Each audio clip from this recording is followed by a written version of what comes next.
कहानी के शुरू में हम दो चोरों को देखते हैं जो जंगल में लकड़ियां काटकर उन्हें चोरी कर रहे थे। तभी उधर एक चोर को दरख्त पेड़ से आवाज आती है। वो डर जाता है और भागने लगता है। उधर ही एक पेड़ से एक औरत गिरती है जो प्रेग्नेंट थी। दरअसल उसके पेट में एक क्रिएचर का बच्चा था जो बाहर आने के लिए तड़प रहा था। तभी उधर एक आदमी आता है जो उन चोरों को शूट करके मार देता है क्योंकि उन्हें क्रिएचर का पता चल चुका था। फिर इसके बाद कहानी में हम जेसी नाम के एक लड़के को देखते हैं जो अपने डैड को लेने के लिए आया हुआ था। जेसी के डैड के हाथ पर एक टैटू बना हुआ था जिसे देखकर ऐसा लग रहा था कि वो किसी कल्ट के मेंबर हो। कल्ट यानी वो लोग जो जादू पर यकीन रखते हैं। जाते हुए गाड़ी में जेसी के डैड उसे बताते हैं कि वो एक मोटेल के मालिक है। उसने दूर एक घर लिया हुआ है जहाँ पर क्रिमिनल्स आते हैं, मतलब जो लोग बुरा काम करते हैं वो उस जगह पर पुलिस से बचने के लिए आते हैं। वो गाड़ी में जेसी को उसकी मॉम की सीक्रेट का एक पैकेट देते हैं कि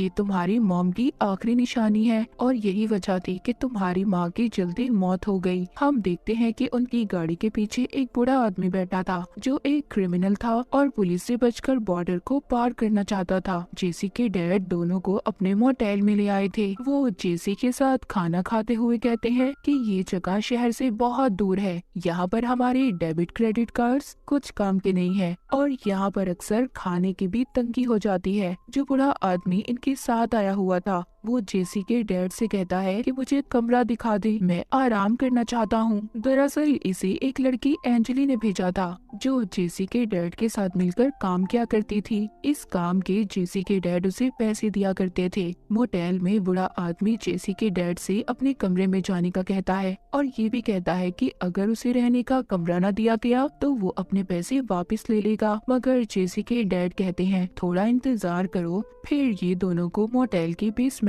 में लेकर जाते हैं जहाँ पर ये एक पूल और छत पर बनी हुई कुछ तस्वीरें देखते हैं। जेसी काफी हैरान था। अब जेसी के डैड कहते हैं कि तुम उस आदमी से कपड़े उतारने का कहो तभी वो कमरे में जा सकता है। जेसी काफी हैरान होता है कि उसके डैड ऐसा क्यों कह रहे हैं। उनके कहने पर उस आदमी ने कपड़े उतार दिए थे। जेसी के डैड उसकी तस्वीर भी बनाते हैं पर वो आदमी थोड़ा परेशान था। वो सोच रहा था कि आखिर ये मेरे साथ क्या करना चाहते हैं। वो आदमी डरा हुआ था मगर जेसी के डैड उसको डांटते हैं कि जाओ कमरे में। जिसके बाद वो अपने बेटे को कंट्रोल रूम में लेकर जाते हैं जहाँ पर से सब कमरों को देखा जा सकता था। वहाँ रहकर सभी कमरों पर नजर रखी हुई थी। जेसी के डैड कहते हैं क्या तुम देखना चाहोगे कि उस कमरे में क्या हो रहा है। जेसी कहता है हाँ। तभी उसके डैड एक अलमारी खोलते हैं जिसके अंदर एक खुफिया दरवाजा बना हुआ था। वो बूढ़ा आदमी जब बेड पर लेटकर आराम करता है तो वो बेड अचानक से चिपचिपा होने लगता है और उस आदमी के जिस्म की हड्डियां टूट रही थी। जेसी भी ये सब बाहर खड़ा देख रहा था। उसे ये सब देखकर अजीब लगता है और सोचने लगता है कि एक बेड आखिर एक आदमी को कैसे खा सकता है। इसके बाद जेसी के डैड उसको एक बैग देते हैं और उस आदमी के बाकी जिस्म के हिस्सों को उठाने का कहते हैं। जेसी जब ऐसा कर रहा था तो उसको बेड के नीचे एक क्रिएचर दिखाई देता है। जेसी जैसे ही उसे देखता है उसे उल्टी आने लगती है। उसके डैड उसके पास जाते हैं तभी उनकी उंगली से खून आ रहा था। वो उस खून को क्रिएचर को पिलाकर उसे शांत करते हैं और जेसी से कहते हैं कि इस बारे में वो किसी को भी कुछ नहीं बताएगा। वो उसको बताते हैं कि यहाँ पर सिर्फ मैं आदमियों को ही लाता हूँ क्योंकि ये क्रिएचर सिर्फ आदमियों का गोश्त खाता है और औरतों पर इस किस्म का हमला करता है कि वो प्रेग्नेंट हो जाती हैं, जिससे एक और क्रिएचर पैदा होता है। अगले दिन जेसी मोटेल के बाहर एक लेडी को देखता है जो दरअसल कोई और नहीं बल्कि एंजली थी। वो फोन पर डॉक्टर से बात कर रही थी क्योंकि उसका बेटा बीमार था। अब जेसी अंजलि के पास जाता है और उससे पूछता है कि तुम कौन हो और यहाँ क्या कर रही हो, क्योंकि वो अंजलि के बारे में नहीं जानता था। जिसके बाद अंजलि जेसी के डैड के पास जाती है और उसे बताती है कि उसका बेटा बीमार है, उसको पैसों की जरूरत है। जेसी के डैड उसे पैसे देते हैं और उसे और ज्यादा लोग लाने का कहते हैं। एक दिन जेसी के डैड और वो एक रास्ते पर जा रहे थे जहाँ से सभी बॉर्डर को पार करके आगे जाया करते थे। जेसी के डैड रास्ते पर एक ट्रैप लगा देते हैं एक ऐसा जाल बिछाते हैं जिससे आने वाले लोगों की गाड़ियां पंचर होंगी और लोग फिर पनाह लेने इनके मोटेल में आएंगे और ये बड़े ही आराम से उस क्रिएचर को लोगों को खिला सकेगा। वापस जाते हुए जेसी अपने डैड से कहता है, आप इतने बुरे कैसे हो सकते हो? आपने कैसे उस बूढ़े आदमी को उस क्रिएचर के हवाले कर दिया? उधर ही जेसी के डैड उससे कहते हैं कि मैं चाहता हूँ मेरे बाद तुम मेरे काम को संभालो। वो उसको चाबियां भी देते हैं। इन्हीं बातों के दौरान जेसी की गाड़ी का एक्सीडेंट हो जाता है। वो जब होश में आकर अपने डैड को देखता है तो उसके डैड मर चुके थे, उनकी मौत हो गई थी। उसके डैड मरने के बाद एक पेड़ में बदल जाते हैं। वो डर जाता है और गाड़ी से बाहर आता है। रास्ते में वो एक जाती हुई गाड़ी को रोककर उनसे मदद मांगने लगता है। उस गाड़ी में एक कपल था मगर वो उसकी मदद करने के लिए तैयार हो गए थे।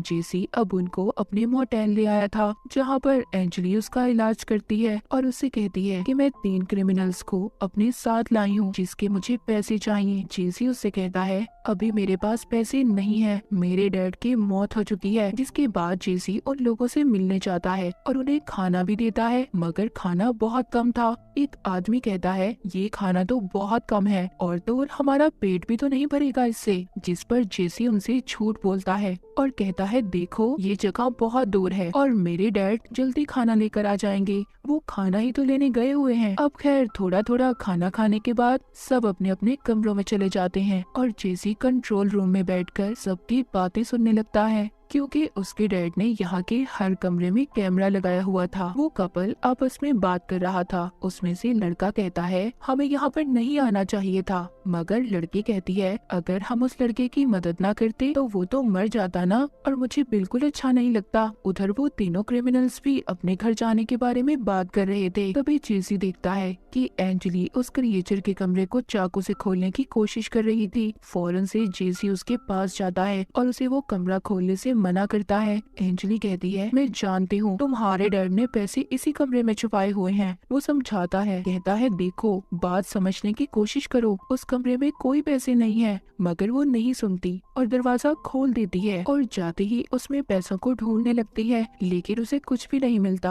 अब जब ये दोनों यहाँ से जाने वाले थे तभी उधर वो कपल आ जाता है जो जेसी को बचा कर लाया था। वो उस कमरे को देखकर बहुत खुश होते हैं। जेसी उन्हें अंदर आने से रोक रहा था मगर वो नहीं सुनते, उल्टा इसी को कमरे से बाहर निकाल देते हैं। जब वो उस कमरे में क्रिएचर वाले बेड पर बैठते हैं तो वो क्रिएचर लड़के को अपने अंदर खींच लेता है, मतलब उसे खा लेता है और उस लड़की को प्रेग्नेंट कर देता है। बाद में जेसी दोबारा से जब उस कमरे में जाता है तो वो लड़की को बेहोश पाता है। वो लड़की को अपने साथ ले आया था जो बच गई थी, उसे साफ करके एक अलग कमरे में सुला देता है ताकि किसी को भी क्रिएचर का पता न चले। बाहर वो तीनों क्रिमिनल्स खाने के पीछे जेसी के साथ लड़ रहे थे। तभी सबको बेसमेंट से आवाज आती है। जब ये जाकर देखते हैं तो उधर पूल में वो लड़की थी जिसको जेसी अलग कमरे में सुला कर आया था। वो पानी में तैर रही थी। उस लड़की का पेट बहुत ज्यादा फूला हुआ था। उसके पेट में क्रिएचर का बच्चा था।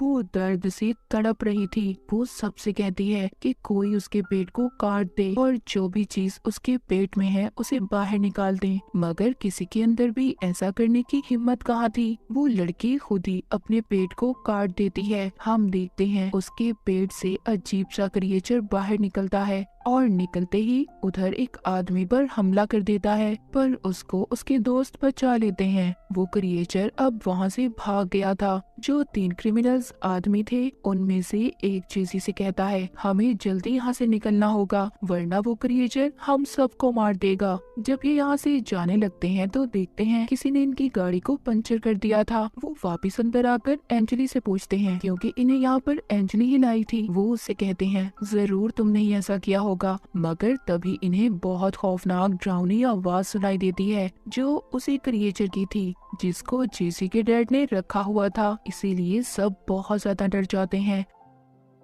तभी यहाँ पर एंजली सबको बताती है कि जेसी के डैड ने मुझे ये जॉब दी थी कि मैं यहाँ पर लोगों को लाऊंगी, जिसके लिए वो मुझे पैसे देते थे, पर अब मुझे लगता है कि इसके डैड ने यहाँ पर बहुत सारे पैसे छुपाए हुए हैं। जेसी कहता है, ठीक है, तुम सब जगह को चेक कर सकते हो। जेसी उन्हें अपने साथ ले जाता है। उधर कमरे में बाकी 2 क्रिमिनल्स रुककर उस लड़की का ख्याल रख रहे थे जिसके पेट से क्रिएचर बाहर आया था। इस वक्त वो बेहोश थी। तभी उनमें से एक आदमी को दीवार की दरार में से आवाज आती है। जब ये अपना लाइटर जलाकर देखता है तभी उस आदमी के लाइटर से आग लग जाती है। उस दीवार में क्रिएचर की जड़ें थी, जिस वजह से वो क्रिएचर जोर जोर से चीखने लगता है और उस आदमी को मार देता है। फिर छोटा क्रिएचर दूसरे आदमी को भी मार देता है। जब जेसी, एंजली और तीसरा क्रिमिनल आदमी जो इनके साथ था वो आते हैं तो वो उस लड़की से पूछते हैं जिसका वो ख्याल रख रहे थे कि आखिर इधर हुआ क्या था। वो बताती है कि क्रिएचर ने सबको मार दिया। तभी उधर एंजली उस छोटे क्रिएचर को देखती है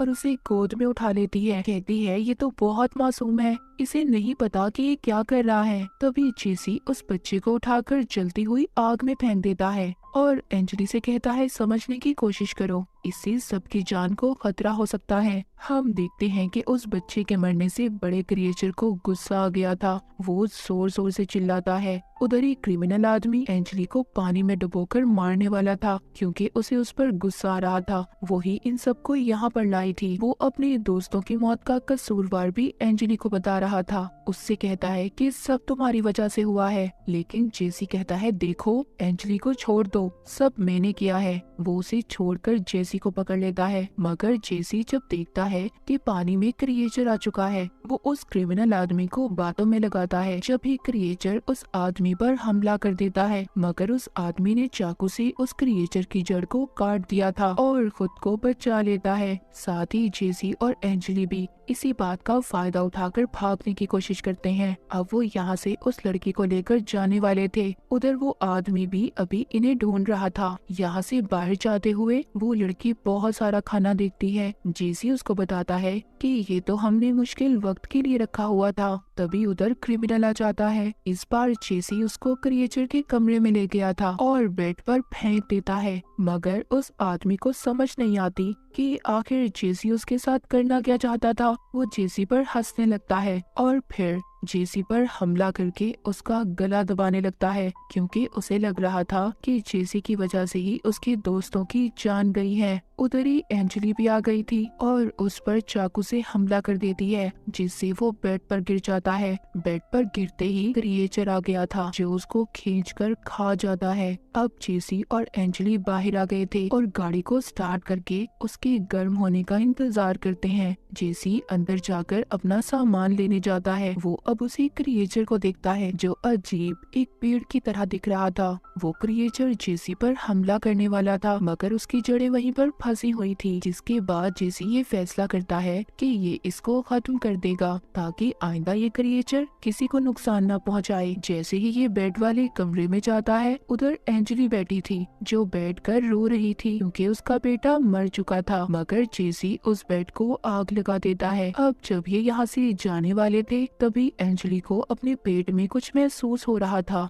क्योंकि जब ये उस बेड पर बैठी थी तो क्रिएचर ने इस पर भी हमला करके इसे प्रेग्नेंट कर दिया था। एंजली दूर जाकर अपने पेट को काट कर उस क्रिएचर के बच्चे को बाहर निकाल देती है। जेसी जब उस बच्चे को मारने लगता है तो एंजली उसको मना करती है। वो बच्चा भी वहाँ से भाग गया था। वो लड़की जो जेसी के साथ थी वो अकेले गाड़ी लेकर भागने की कोशिश कर रही थी। तभी गाड़ी रुक जाती है। हम देखते हैं कि उसके जिस्म से जड़ें बाहर आ रही थी। वो लड़की भी मर जाती है। उधर एंजली भी मर जाती है। जेसी उसे पकड़कर बहुत रोता है। जब ये इस जगह से जा रहा था तभी ये एक पेड़ में अपने डैड की शक्ल देखता है। इसे ऐसा लग रहा था कि जैसे इसके डैड की लाश इसमें हो। वो उनसे सॉरी कहता है सॉरी डैड कि मेरी वजह से आपकी मौत हो गई। जाते हुए वो अपनी मॉम के ख्यालों को भी देख रहा था और चला जाता है। हमने कहानी के शुरू में देखा था कि क्रिएचर जिसको भी मारता था उसको पेड़ दरख्त में बदल देता था और जो औरत शुरू में मरी थी वो जेसी की मॉम थी और जिस आदमी ने चोरों को मारा था वो जेसी के डैड थे और उस क्रिएचर को अपना बेटा मानकर उसे अपने साथ मोटेल में रख लिया था ताकि जो भी इनके मोटेल में आए वो उस क्रिएचर को खिलाकर उसका पेट भर सके। मगर इस बात को कोई भी नहीं जानता था कि ये क्रिएचर आखिर आया कहाँ से था। और इसी के साथ ये मूवी यहीं पर खत्म हो जाती है।